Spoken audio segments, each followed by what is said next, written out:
नमस्कार दोस्तों, आप सभी का मेरे चैनल पर स्वागत है। आज हम लोग भौतिक विज्ञान के सीरीज़ 2 को पढ़ने वाले हैं। टॉप 30 क्वेश्चन को देखने वाले हैं। आरआरबी, एनटीपीसी, रेलवे भर्ती आदि सभी भर्ती परीक्षाओं के लिए महत्वपूर्ण है। यदि वीडियो अच्छे लगे तो वीडियो को लाइक, सब्सक्राइब और शेयर करिएगा। प्रश्न संख्या 34 को देखते हैं हम लोग।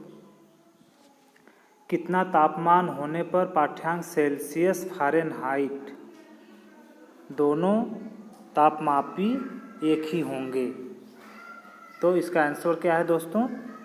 -40 डिग्री। -40 डिग्री यह एक फार्मूला है C/5 equal to F -32 degree के। प्रश्न 36 को देखते हैं। मानव शरीर का तापमान 98.6 फ़ारेनहाइट होता है।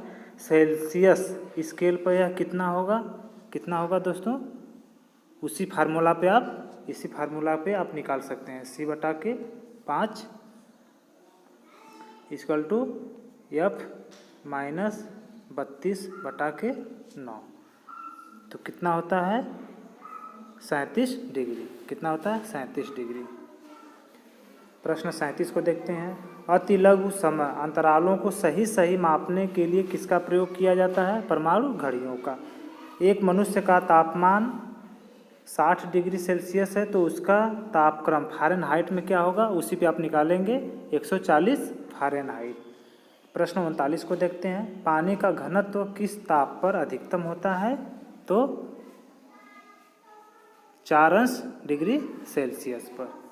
प्रश्न 40 को देखते हैं हम लोग। साइकिल के ट्यूब अधिकांशतया गर्मियों में क्यों फटते हैं? तो गर्मी के कारण ट्यूब फट जाता है। प्रश्न 41। किस झील की सतह का पानी बस जमने ही वाला है? झील के अंतःस्थल में जल का क्या तापक्रम होगा? 4 डिग्री सेल्सियस। अगले प्रश्न को देखते हैं दोस्तों। ऊष्मा के संचरण के किस विधि में पदार्थ के अणु एक स्थान से दूसरे स्थान तक स्वयं नहीं जाते? तो इसका आंसर है चालन। द्रवों तथा गैसों में ऊष्मा का स्थानांतरण किस विधि द्वारा होता है? तो किस विधि द्वारा होता है? संवहन के द्वारा। सूर्य की ऊष्मा पृथ्वी पर किस प्रकार के संचार माध्यम से आती है? किस प्रकार से? विकिरण संचार माध्यम से आती है। ऊष्मा के स्थानांतरण की किस विधि में माध्यम आवश्यक नहीं है? तो विकिरण माध्यम में। ऊष्मा संचरण की किस विधि के कण गति नहीं करते हैं? कौन सी विधि है? तो ये भी विकिरण। प्रश्न 47 को देखते हैं। आणविक संगठन के द्वारा ऊष्मा का संप्रेषण क्या कहलाता है? संवहन। प्रश्न 48 को देखते हैं। सूर्य विकिरण का कौन सा भाग सोलर कुकर को गर्म कर देता है? कौन सा भाग कर देता है? अवरक्त किरणें। प्रश्न 49 को देखते हैं हम लोग दोस्तों।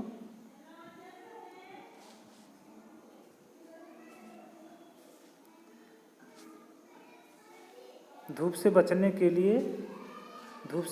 के लिए छाते में रंग योजना का कौन सा सबसे उचित है?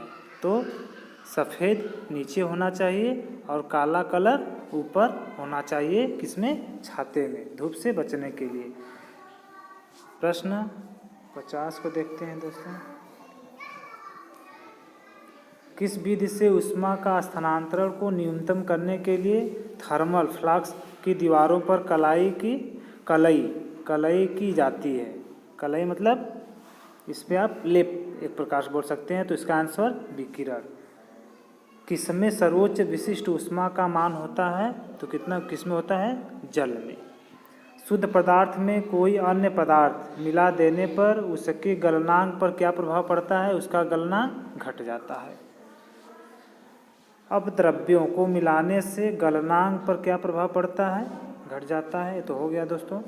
प्रश्न 54 को देखते हैं। चालन को पकाने में कहाँ अधिक समय लगेगा? कोई भी चावल है, चावल है, चावल को यदि हम पकाते हैं तो सबसे अधिक समय कहाँ लगेगा? माउंटेन एवरेस्ट पे।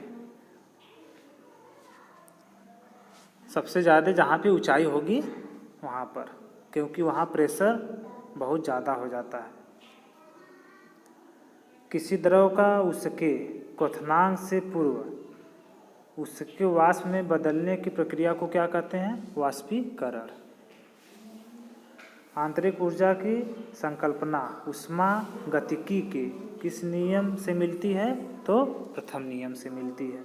ऊष्मागतिकी का प्रथम नियम किस अवधारणा की पुष्टि करता है? तो इसका आंसर है ऊर्जा संरक्षण। अगले प्रश्न को देखते हैं दोस्तों। किस बिंदु पर फ़ारेनहाइट तापक्रम सेंटीग्रेड तापक्रम का दोगुना होता है? तो उसी फार्मूला पे आप लगाएंगे 160 फ़ारेनहाइट। किसी वस्तु की विशिष्ट ऊष्मा किस पर निर्भर करती है? तो पिंड के द्रव्य पर। सेल्सियस में माप का कौन सा तापक्रम 300 केल्विन के बराबर है? तो इसका आंसर है 27 डिग्री सेल्सियस। ब्लैक बॉडी किसकी विकिरण को अवशोषित कर सकती है? ब्लैक बॉडी केवल उच्च तरंगदैर्घ्य। शीत ऋतु के दिनों में हम मौसम किस प्रकार का होने पर ज़्यादा ठंड महसूस करेंगे? तो कैसा मौसम रहेगा? साफ मौसम।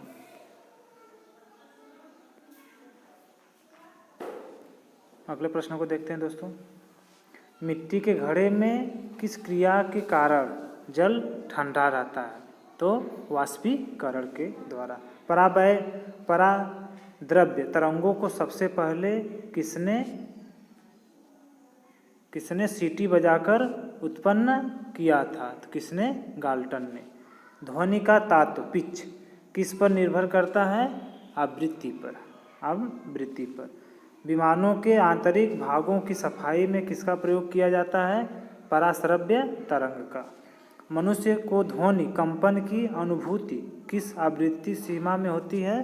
तो 20 से 20,000 हर्ट्ज तक। लगभग आखिरी प्रश्न देखते हैं दोस्तों। लगभग 20 डिग्री सेल्सियस तापक्रम पर किस माध्यम में ध्वनि की गति अधिकतम होती है? किस माध्यम में? तो लोहा में। दोस्तों इसी तरह से हम लोग फुल फिजिक्स का क्वेश्चन पढ़ते रहेंगे। वीडियो अच्छे लगे तो लाइक सब्सक्राइब शेयर करिएगा। धन्यवाद।